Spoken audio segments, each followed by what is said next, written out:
can tell you this involves a 31-year-old Glendale police officer and a man walking down the interstate just south of Sharon Road. The Glendale police chief says the officer stopped to check on the man, and then there was some sort of altercation.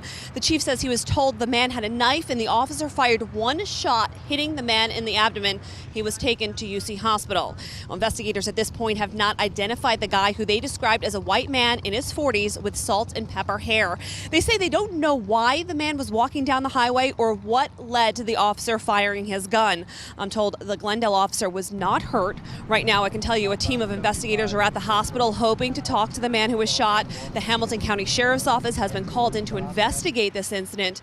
Major Mike Horton says a knife was recovered from the area where the altercation took place. He says the knife is between 8 and 12 inches long. The individual's still in surgery. We hope that he's going to be out here very soon. I even asked questions as to the condition of him, why he was there, whether the injuries were life-threatening or not. I couldn't get a confirmation one way or another whether they were.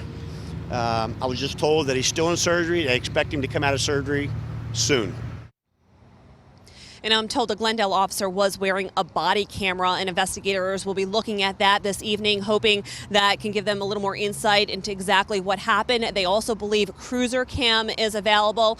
I'm also told there were several witnesses. They're not sure about civilian witnesses, but they say several officers from other departments saw what took place. Reporting live tonight in Sharonville, Karen Johnson, WLWT News 5. All right, Karen, thank you. So that suspect was rushed to UC Medical Center. Our crews were there as that Evendale ambulance arrived at the hospital. Right now, as Major Mike Horton was just saying there to Karen Johnson, that man is still believed to be in surgery, with investigators waiting to talk with him. As you can imagine, with both the timing and location of this confrontation, the traffic impact stretched for miles. The drive home for many simply came to a standstill today as police have been trying to detour drivers. WLWT News 5's John London is live at 75 and 275 with an update on traffic tonight. And John, the highway finally is reopened.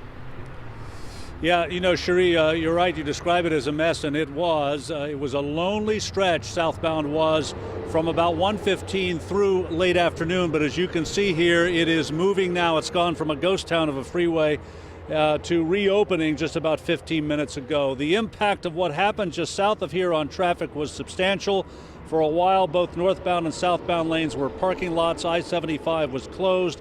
Then northbound lanes reopened. Southbound was shut for a longer time. Ramps from 275 and from Sharon Road to South 75 were also closed. Investigators had to process that scene, and traffic normally coming straight through southbound was diverted onto 275 and around. 110,000 vehicles pass by here daily. And this is a live look again at southbound lanes just east of the Sharonville Convention Center and directly south of 275, moving in normally busy fashion for the first time this afternoon after being shut for the bulk of the afternoon. Reporting live in Sharonville, John London, WLWT News 5. All right, well, a good news update there, John. Thank you. Several people called 911 to report an officer needing assistance on the interstate. So listen to how one driver described just what she saw. I'm driving on I-75. There's a police officer that has someone pulled over just before Shepherd Lane. Yep. And we got some help on the way for him. Thank you, because the guy is hitting them.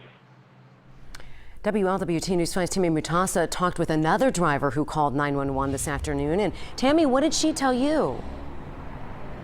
All right, Cherie, so one woman was actually driving on 75 South and she saw the officer pointing the gun and something didn't look right to her. So she called 911 because she was afraid of that officer's life. Now, Doreen Doncourt was driving on 75 South right here behind me. She told me she saw an officer pointing a gun towards his police car. Doreen says she couldn't see the suspect, but it looked like the officer was in trouble because the officer had taken a defensive posture and she could see his anguish. He was pointing his gun at the car, at his car. So I was kind of terrified, like, why is he gonna shoot at his car or shoot at somebody? Then I got a little bit closer and I realized that he was pointing it at somebody, but I couldn't see the person. But he really looked terrified and he looked like he was struggling with someone because he kept going back and forth. And I was getting scared too. Doreen says she was just terrified anyone driving along that highway could have been hurt. Reporting live off 75 South, Tammy Matassa, WLWT News 5.